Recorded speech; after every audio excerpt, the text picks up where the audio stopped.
Bom dia, irmãos.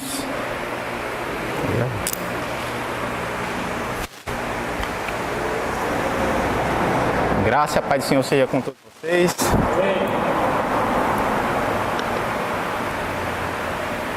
Vamos hoje dar continuidade a esse estudo sobre os dons espirituais. Esse mês os irmãos vão ter uma overdose. Não vão querer mais me ouvir falar o ano todinho, né? Essa série nos domingos e mais os da noite. Quarta, domingo, e mais domingo de manhã. Nós vimos, né, iniciando, recapitulando aqui, que existe muito tipo de pessoas na igreja, pessoas muito ativas, pessoas que apenas olham os outros trabalhando, e tem aqueles que estão totalmente alheios ao que acontece na igreja, não sabe nem onde está, na verdade. Vimos esses dois textos, 1 Coríntios 12 e Efésios 4, de onde nós tiramos muito, ou tudo, do que nós falamos até agora. Vimos essas duas analogias da engrenagem e do corpo. Vimos que o grande objetivo dos espirituais, o objetivo maior, é fomentar a unidade do corpo de Cristo, e que essa unidade seja uma unidade saudável, que esse corpo esteja crescendo, sempre em crescimento, sempre em edificação, e todos unidos em Cristo. Vimos então esse primeiro grande ponto, que foi que os dons foram dados num contexto de amor, eles devem ser motivados por amor, e vimos também que amor, portanto, significará o inverso de orgulho, é a contramão do orgulho. Por isso, o amor, ou sem amor, qualquer coisa que você venha fazer, ainda que tenha realmente algum benefício real para aqueles que foram alcançados pela sua ação, mas para você mesmo nenhum valor teve. Vimos também, portanto, em consequência disso, visto que é movido por amor, os dons sempre aparecem em textos que falam sobre servir, sempre sobre o outro. Portanto, os dons são dados para que você abençoe os outros. Aliás, não, desculpa, isso aqui é o que a gente vai ver hoje, né? Não, isso aqui a gente não viu ainda. Unidade, amor, e agora vem a ponta, que é o serviço. Portanto, subentende-se ou compreende-se que, portanto, esses contextos onde aparece sempre é um contexto comunitário, é sempre um contexto de grupo. Isso que é muito estranho, você não consegue ver na Bíblia, em nenhum momento, qualquer possibilidade de um cristão ser um cristão sozinho. A menos que, logicamente, seja num navio que naufrague e ele fique numa ilha deserta, né? Aí é outra história. Mas no natural, o cristão foi chamado para uma assembleia. A eclesia é a ideia de convocar as pessoas, ou era a ideia de convocar as pessoas que estavam lá nos seus afazeres, cada um fazendo o seu trabalho ou nas suas próprias casas, convocar para uma reunião. Portanto, a ideia é congregar, é juntar as pessoas. Não tem sentido o cristão achar que pode ser cristão plenamente em casa. Tudo bem, ele pode ter uma fé real em Deus, ele pode amar Deus de verdade, mas ser cristão em casa torna você um cristão inútil. Porque a relação do cristão nunca é o cristão e Deus, ponto. É o cristão, Deus e toda a família dele. Não tem como você desagregar. O único texto que eu lembro agora de cabeça que fala claramente sobre congregar, claramente, ou não é o único, mas o mais forte, é exatamente uma repreensão para que você não deixe de congregar. Os cristãos, para quem foi escrito aquela carta que chamamos aos Hebreus, estavam querendo recuar por causa das perseguições dos seus irmãos judeus, queriam deixar de ser reconhecidos como cristãos, para que as aflições que eles estavam passando deixassem de acontecer, elas cessassem. E o autor de Hebreus disse: não deixem de congregar, ou seja, não saia do corpo. Não saia do corpo. Não existe um corpo vivo que tenha as suas partes desmembradas por aí. Não é, portanto, um corpo só. E seu exercício, por isso, não é facultativo. Vamos ver esse texto de Pedro. Primeira carta de Pedro, capítulo 4. É o quarto texto que eu quero fazer referência sobre dons. O terceiro a gente não leu, mas eu fiz referência. Vimos Coríntios, vimos Efésios, e eu disse que Romanos 12 é um texto que fala sobre serviço, não apenas sobre mudança de mente. Mas o texto fala, na verdade, sobre serviço. E o quarto texto é Pedro. Alguém puder ler capítulo 4 de 1 Pedro, do 7 até o 11. Vai ser para essa aula, eu acho que ainda para a próxima, esse vai ser o nosso texto principal.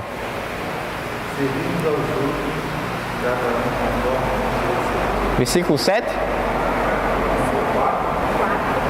Não, 1 Pedro 4, do 7 ao 11.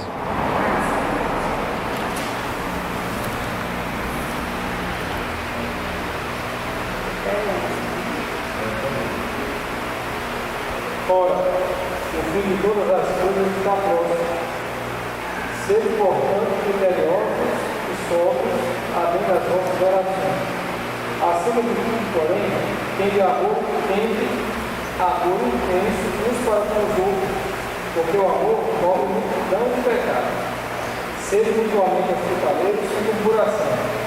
Servir uns aos outros, cada um conforme o dom que recebeu, como bons dispenseiros da multiforme graça de Deus. Cada um exerça o dom que recebeu para servir os outros. Pode continuar.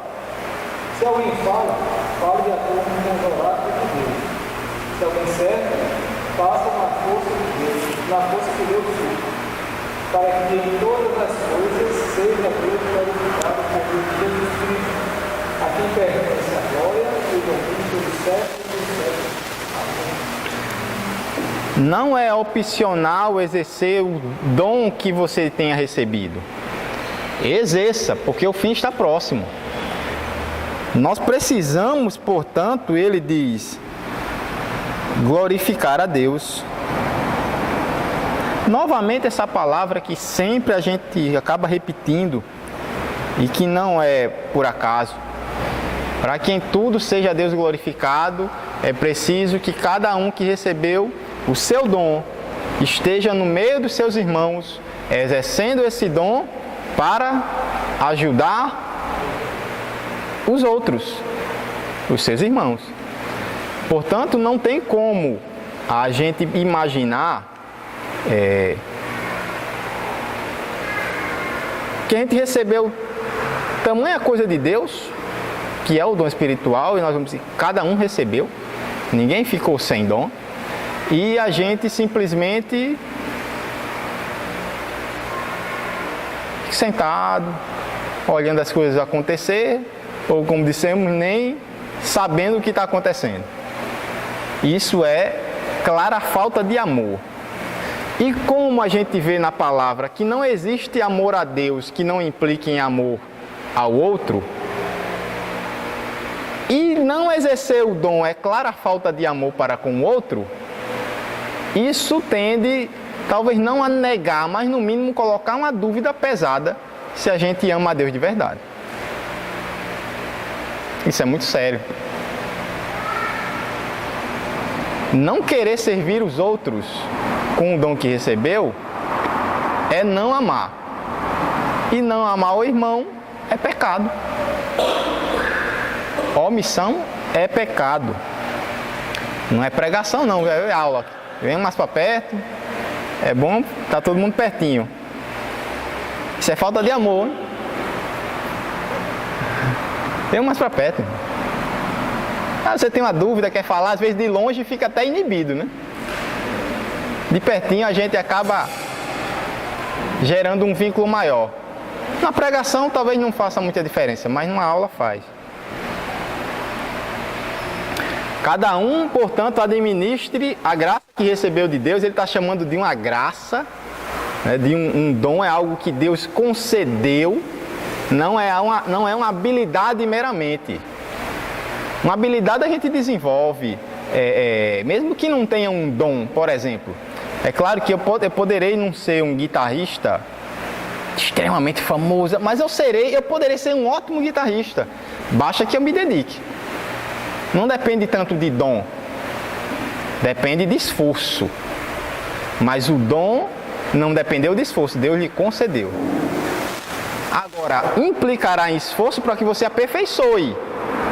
Mas quem não tem o dom, por mais que lute, não vai conseguir fazer tão bem, nunca. Porque não depende só de esforço, depende primeiro do dom que Deus tenha dado. Administre fielmente. Interessante quando a gente vê alguém sempre pregar ou falar, fazer referência. Aquele texto onde o Senhor pega os seus servos e distribui os talentos. O que é talento? Literalmente, o que é talento? No texto.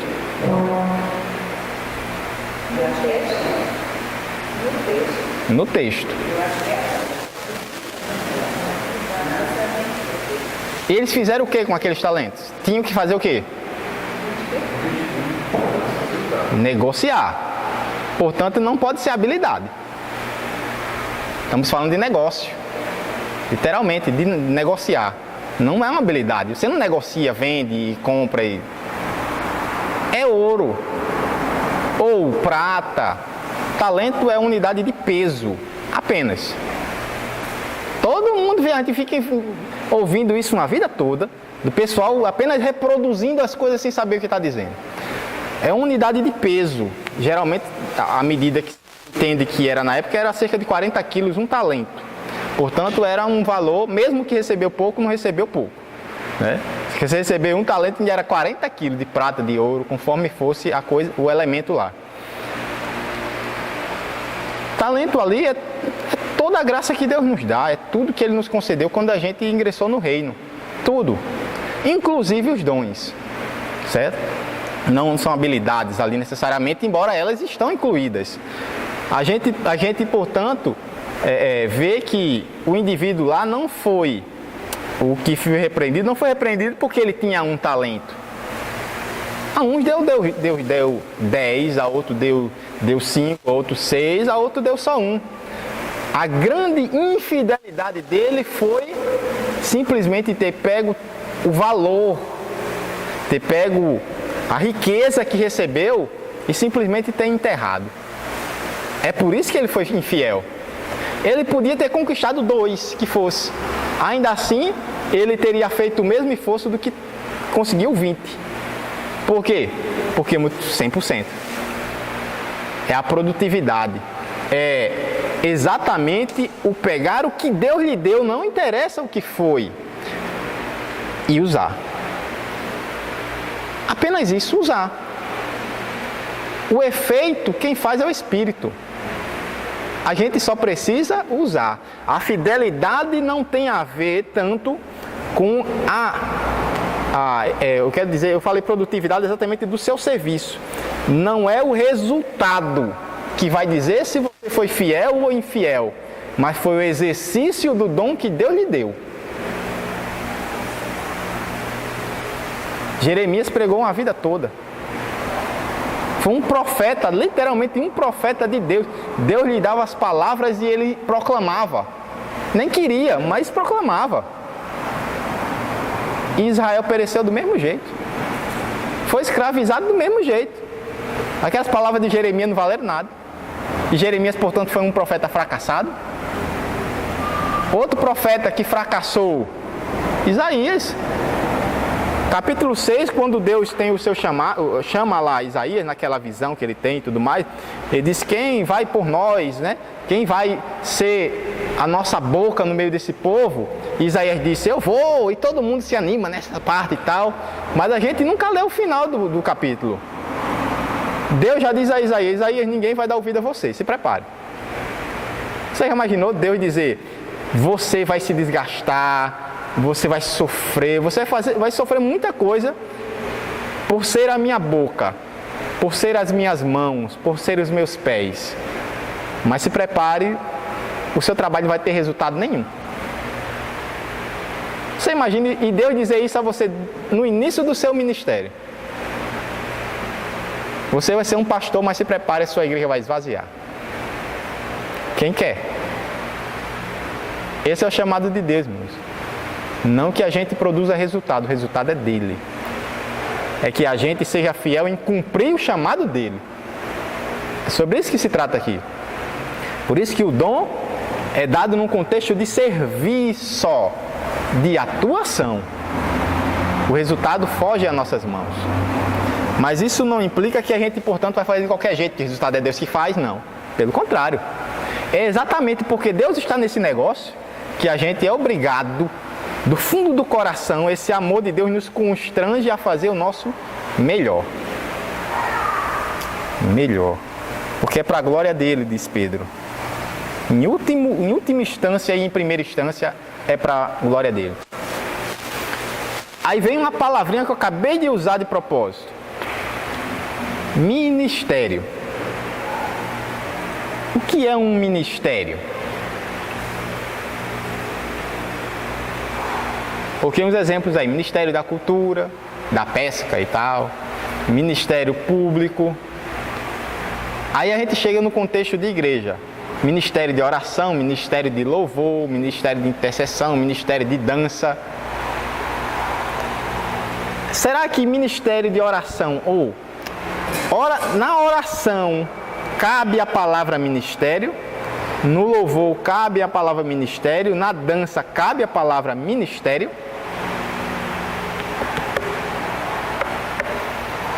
Já pensaram sobre isso? Afinal de contas, na igreja, o que é um ministério? A gente precisa sempre indagar as coisas. Eu tenho esse mal na minha vida. Eu acho que eu penso demais. Geralmente queria não pensar, não indagar tantas coisas, não contestar tantas coisas. Mas é da minha natureza. Ministério. E aí, irmãos? Essa é uma excelente pergunta. Eu estava tentando pensar uma coisa que eu sempre me indaguei, a gente chama ministério infantil. E aí eu sempre estava pensando, mas qual que é o ministério infantil? O ministério infantil, né, é feito por pessoas infantis? Não, é para as crianças. Então será que essa seria a palavra? Mas eu não me perguntava sobre a palavra ministério, mas sobre o adjetivo. Né? Aí agora eu tenho uma dúvida a mais para arrumar na cabeça. Eu também tenho esse mal. Eu gosto de fazer muita pergunta. Às vezes tem esse negócio lá em casa, Simone não detesto. Ela me faz a pergunta, eu faço outra pergunta de volta. Que é a tentativa de ela mesma achar a resposta. Eu sei que isso dá raiva, mas acabo fazendo. Sandra. Oi?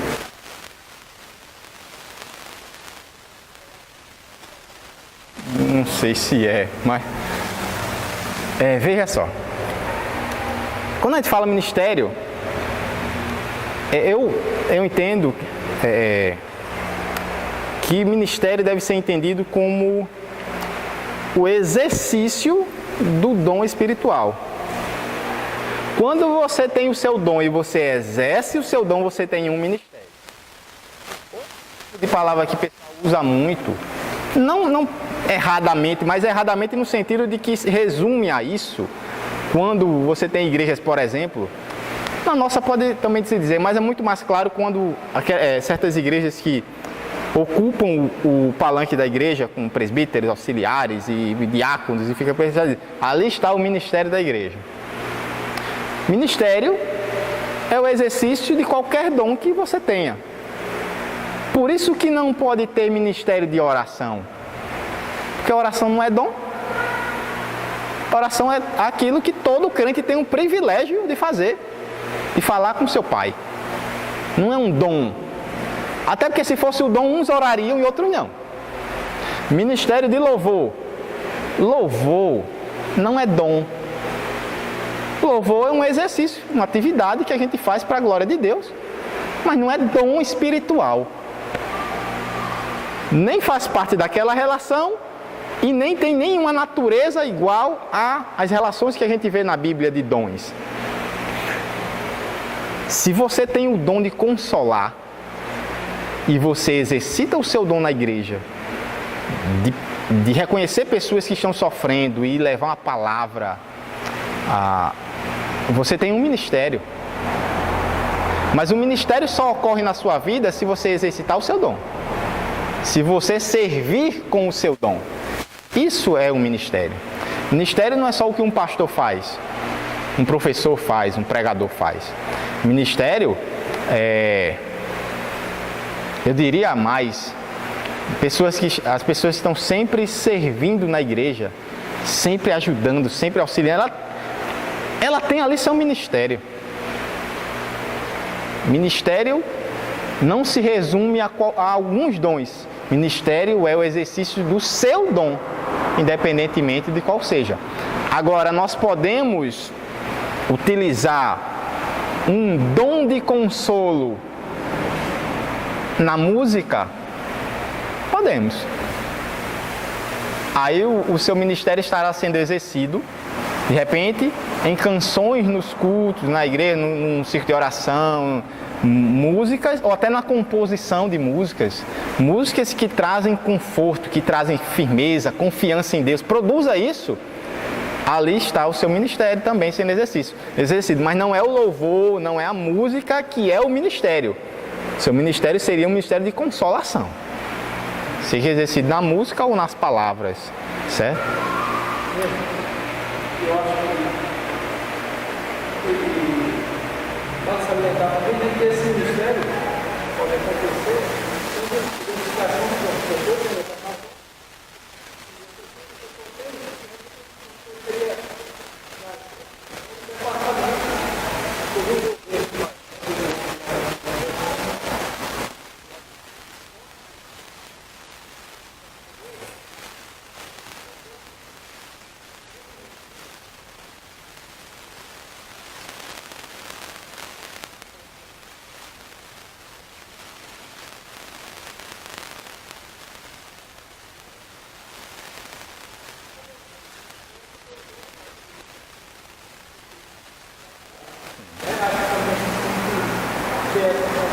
Sim, aí, assim, os dons de governo servem não para mandar nas pessoas, que é, eu acho, uma ideia errada que a gente tem, que o pastor, parece que ele se torna superior às outras pessoas, e a Bíblia não diz isso, pelo contrário diz, eu estava lendo isso, Jesus dizendo ontem, no meio de vocês não vai ser assim, no meio de vocês, todos vocês serão irmãos.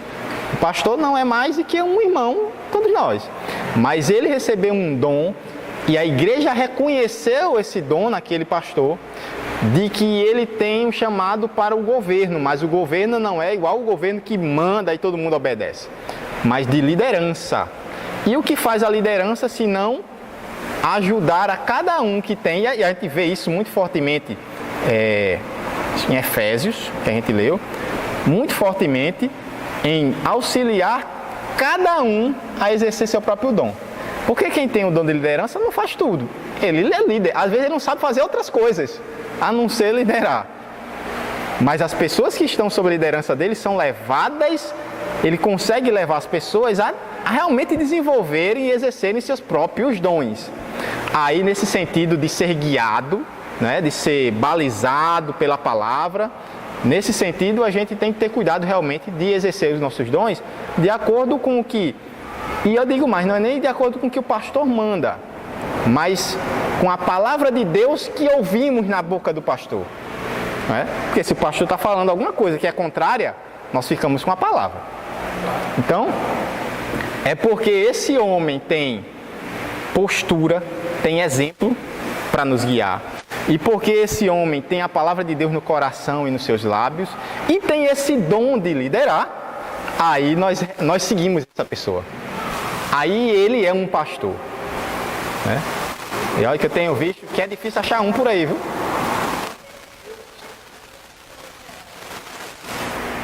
Existe o dom pastoral e o dom de liderança. Então, claro, o pastor, por tomar